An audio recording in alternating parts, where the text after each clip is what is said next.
The best K-pop album of all time, in my opinion, is Twicetagram, Twice's first full-length album. But why do I think this? The leading idea behind this album, the first line of the chorus to LIKEY reads, "Like is such a common word, not enough to express my feelings." I talk about this line a lot. I think about this line a lot. It resonates with me so much and outlines the narrative of the entire album with remarkable accuracy. The album's contents are perfectly characterized by the name Twicetagram, developing a central narrative about falling in love or wanting to fall in love, and a journey of self-discovery throughout that process, all amidst the backdrop of how social media and online communication can implicate these feelings. There is a boundless conversation about growing up with social media to be had, and Twicetagram does a lot of work to address this. What I love so much about this album is that it takes this conversation incredibly seriously, and the overall narrative is solidified even further by how much of the heavy-hitting tracks in this album are written by the members of this group. It's a naive look at emotions and feelings, sung from the perspective of a young person growing up and navigating their sense of identity in an age with technology. I love music that represents culture and experiences we all go through, and Twicetagram seeks out to do just that in no uncertain terms.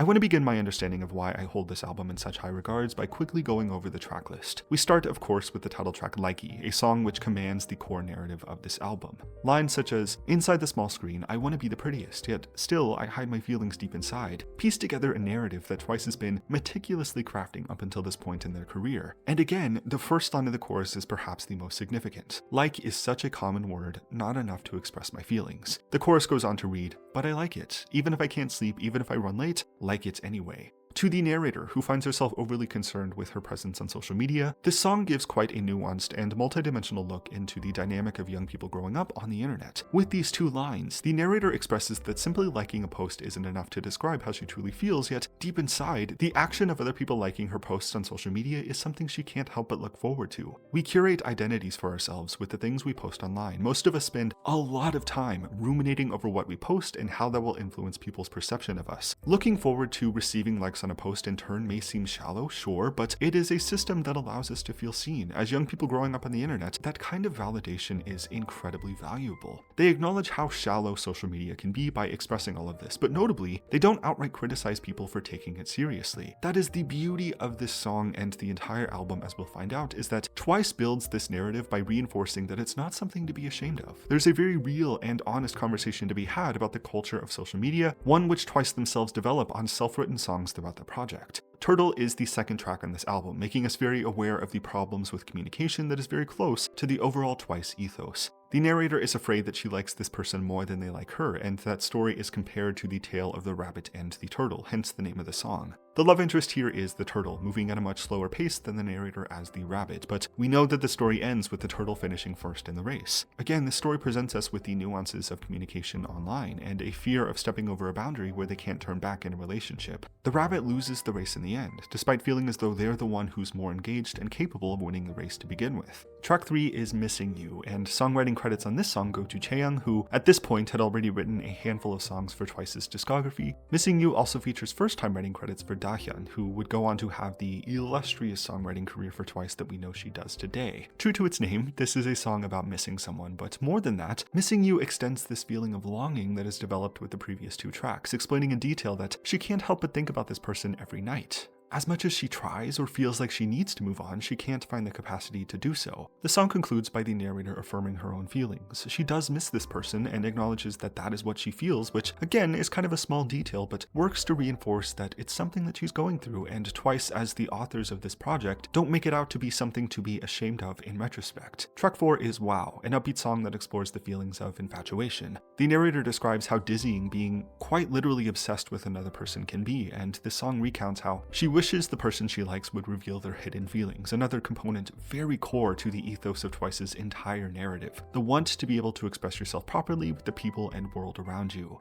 As a result of this feeling, FFW, or Fast Forward, is track number 5, which continues the story as the narrator wishes things could fast forward to the point where the both of them are able to reveal their feelings in all honesty. It's becoming difficult for the narrator, having these feelings trapped inside of her mind all the time, so she wishes things could change or get to a point where she can properly express herself. We can already make a connection back to Turtle here. Our narrator is overanalyzing the, quote, marathon that is falling in love, believing she already has the capacity to win this race, but ultimately loses by becoming stuck in her own head about almost everything. Track 6, Ding Dong, outlines a narrative about the feeling of falling in love. We're at a point where the narrator is around the person she likes, interacting with them, and is overwhelmed by emotions. The title Ding Dong is the sound of a bell ringing that the narrator asks if her love interest can hear as well, as that sound signals the start of a new relationship and the happiness or excitement that comes with it. Track 7, 24/7, and maybe my favorite song in the album, changes the narrative of the story and brings us back in line with LIKEY. The song features first-time writing credits from Nayeon and second-time writing credits from Jihyo.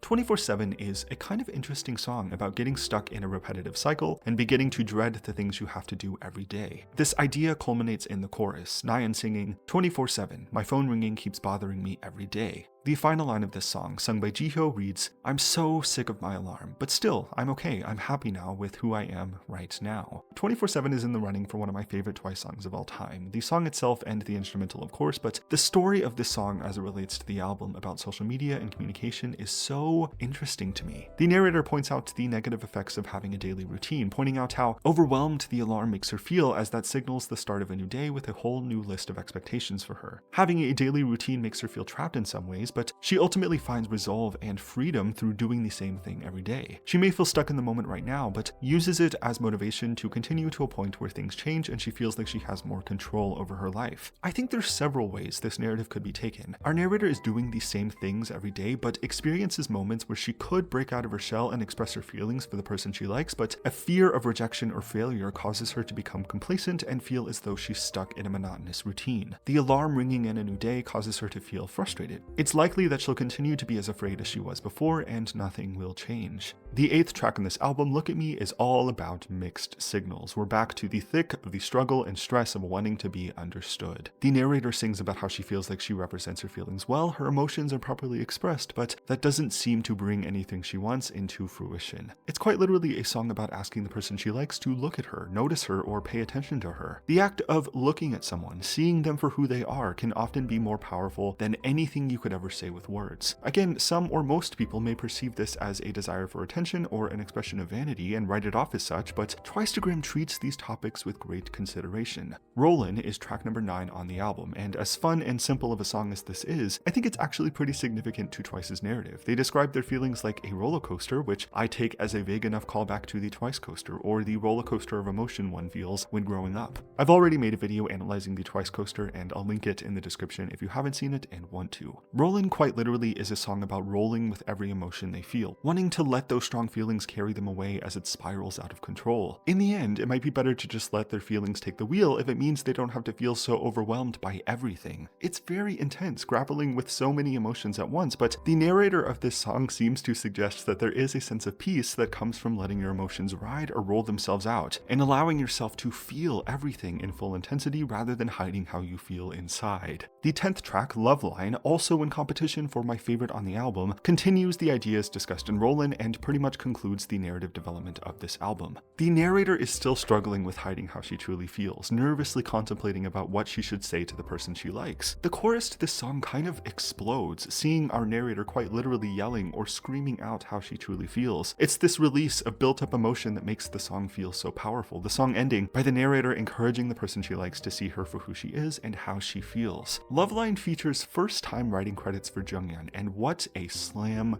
dunk. This is also easily one of Twice's best tracks in my opinion, and we have Jungyeon and her pen alone to thank for that. Imagine this being the first songwriting credit of your career, and the product ended up being this legendary. I also really love how Jungyeon advocated for this song for a while after the album was released, explaining how she thought it was one of Twice's best songs, that the lyrics and instrumental represented feelings and emotions so well, because I fully agree. This song is amazing in terms of composition, but even more than that, really encapsulates the story of Twice entirely in an effective way. It touches back to the desperate feeling of wanting to be seen for who you truly are, to be known by the people you care about. Don't Give Up is track number 11, an anthemic song that somewhat concludes the ideas about self-assurance we saw on 24/7. It's a song that encourages the listener to not give up on whatever it is that they want, to take whatever convicts you very seriously and allow that to lead you to a life that you have imagined for yourself. Twice outlines how true beauty comes from within, success and satisfaction starts with self-acceptance, and so on. Similar to 24/7, there are difficult things that come with any and every given day, but you can use whatever situation you're in to find strength to bring about change in your own life. Track Track 12, You in My Heart, is a simple song about the narrator's true feelings for the person she likes. It explains how she feels like they make her a better person. Despite the intense emotions they cause her sometimes, she promises to be there for this person. It's finally a clear enough explanation of how she truly feels about the subject of this story, a sentiment that through this album has been shrouded by other conflicting feelings that led her to being overwhelmed and stuck in her own head.